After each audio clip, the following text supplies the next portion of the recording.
안녕하세요, 브레이스맨입니다. 경제에 관심을 가지고 공부하다 보면 너무나 많은 정보들 때문에 지식은 점점 쌓여가는데 무엇부터 어떻게 해야 할지 모르는 방랑자가 되기 쉬운 요즘입니다. 여기저기에서 금리, 물가, 경기, 주식, 부동산 등등에 대한 내용들이 소나기처럼 몰아치는데 어디부터 손을 대야 할지 모르겠습니다. 이럴 때일수록 본질에 대한 이해가 가장 중요한 시기라고 생각합니다. 그리고 저는 투자의 처음과 끝은 핫한 정보나 지식이 아닌 본질에 대한 이해를 바탕으로 한 마인드셋이 전부라고 생각합니다.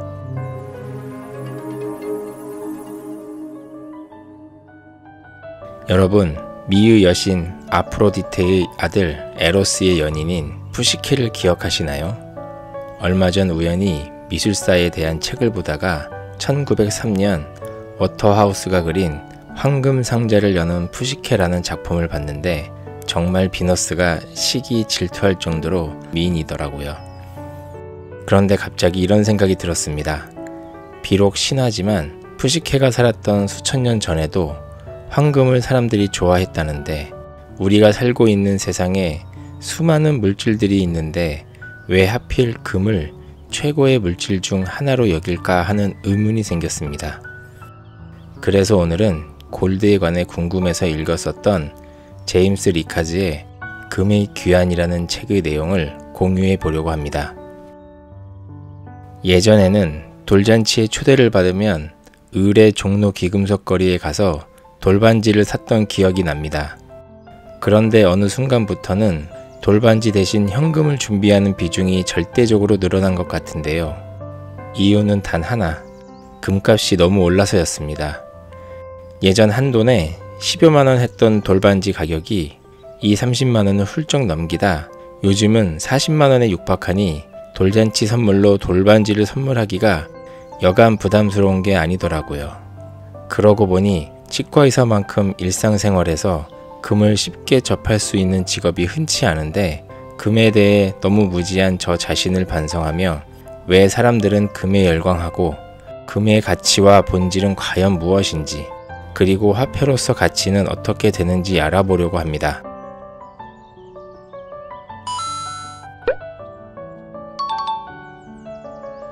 여러분, 돈은 과연 무엇일까요?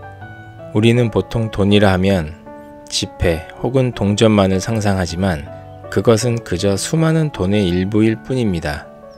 그럼 진정한 돈은 기축통화인 달러일까요? 아니면 유로일까요? 아니면 엔화일까요?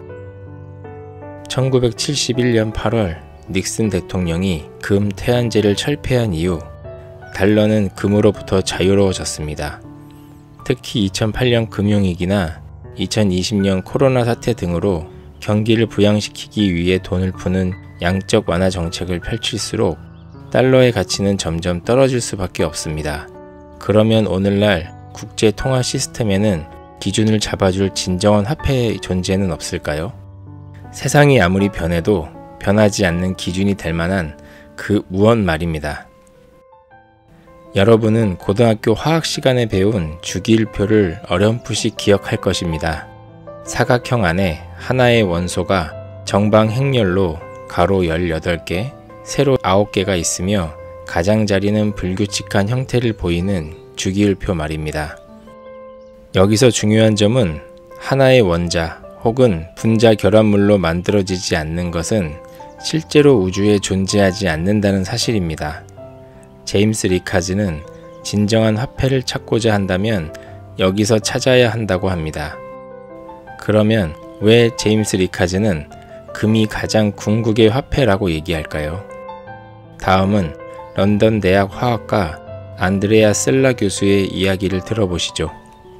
셀라 교수는 실온에서 기체 상태인 헬륨, 아르곤, 네온을 포함해 주기율표 오른쪽에 위치한 원소 10개는 고려할 가치조차 없다며 화폐로서의 가능성을 바로 일축했습니다. 이 외에 실온에서 액체 상태를 띠는 수은과 브롬 역시 후보에서 탈락했습니다. 비소는 독성을 지녔기 때문에 불합격이라고 했고요. 마그네슘, 칼슘, 나트륨 등 알칼리성을 띠는 12개 원소도 물에 닿으면 용해되거나 폭발하기 때문에 화폐로서 기능을 할 수 없다고 합니다. 다음으로 우라늄, 플루토늄, 토륨은 방사선 물질이라는 이유로 불합격입니다. 암을 유발할 수 있는 돈을 갖고 다니고 싶은 사람은 아무도 없겠죠. 또 방사선 원소 중에 아인시타이늄처럼 실험실에서만 만들어지는 13개의 원소는 만들어진 순간 분해됩니다. 철이나 구리, 납은 녹슬거나 부식되는 성질 때문에 결선 진출에 실패했습니다. 알루미늄은 너무 약해 동전으로 만들 수 없었고, 반면에 티타늄은 너무 단단해 재련하기가 어렵습니다. 그래서 치과용 임플란트는 이 티타늄으로 제작합니다. 이렇게 한바탕 거르고 나니 화폐로서 이용 가능한 후보 원소가 딱 8개 남았습니다. 주기율표 중앙에 자리한 원소들로 이리듐, 오스뮴, 루테늄, 백금, 팔라듐, 로듐, 은과 금입니다. 귀금속이라고도 불리는 이들은 모두 희귀 원소입니다. 그런데 은과 금만이 실제 통화 공급량을 감당할 수 있을 정도의 양을 보유했을 뿐, 나머지 원소들은 모두 극도로 희귀한 원소로 화폐의 역할을 할 수 없으며 비등점이 지나치게 높아 추출하기도 어렵습니다. 이제 은과 금 2개의 원소만 남았습니다. 둘 다 귀하지만 매우 희귀한 것은 아닙니다. 둘 다 비등점이 상대적으로 낮아 보석으로 만들기가 용이한데요. 단 은은 공기 중에 존재하는 극소량의 황과 반응하여 쉽게 변색되는 단점이 있기 때문에 영광스럽게도 금이 다른 후보들을 제치고 최종 후보가 된 것이라고 합니다. 금은 희소성, 가단성, 안정성, 내구성, 균일성 등의 필수 조건을 모두 만족시켜 물리적으로 가치 보존이 가능하고 믿음직스러운 유일한 원소이기에 진정한 화폐로 등극했나 봅니다. 이 영상을 제작하고 있는 2023년 4월 기준으로 금 시세를 검색해보니 최근에 가파르게 상승하고 있는 국면입니다. 전 세계적으로 엄청난 유동성의 증가로 인해 통화 가치의 상실을 동반한 인플레이션의 시대를 막고자 최근 1년여 동안 긴축의 시대에 돌입했지만 여전히 계속 가치가 상승하고 있는 금에 대해 관심이 있는 분들은 제임스 리카즈의 금의 귀환을 꼭 읽어보시길 추천드립니다. 마지막으로 만약 여러분들께서 골드 투자에 관심이 있으시다면 본질에 대한 이해를 충분히 하시고 다음 5가지 투자 방법이 있다는 정도는 알아두시면 도움이 되실 것 같습니다.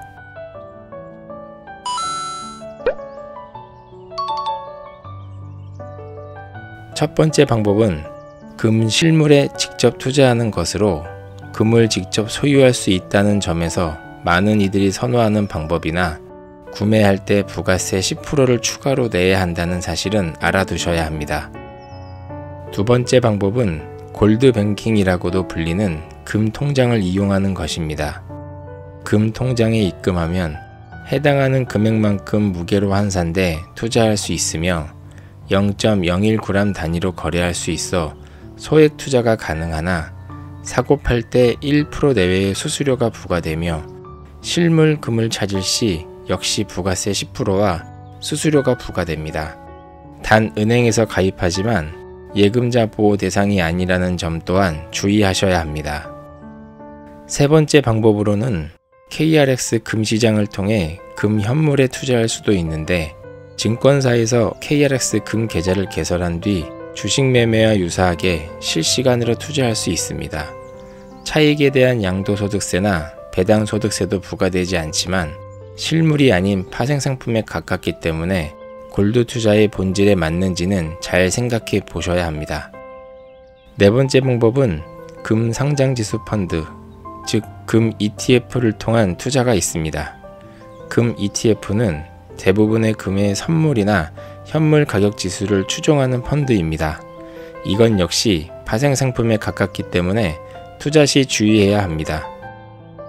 마지막으로 다섯 번째는 금 펀드를 통한 투자 방법입니다. 이는 금강회사와 같은 금 관련 기업에 투자하는 펀드입니다. 참조로 골드 투자를 추천하는 부자 아빠 가난한 아빠의 저자 로버트 기요사키나 금의 귀환의 저자 제임스 리카즈는 파생 상품의 위험성을 강조하며 금 투자 시 실체가 있는 실물 금을 구매할 것을 추천하지만 모든 건 여러분의 판단에 달려 있으니 만약 투자를 생각하신다면 위 방법은 참조만 하시면 좋을 것 같습니다. 오늘도 영상 시청해 주셔서 감사합니다. 브레이스맨이었습니다.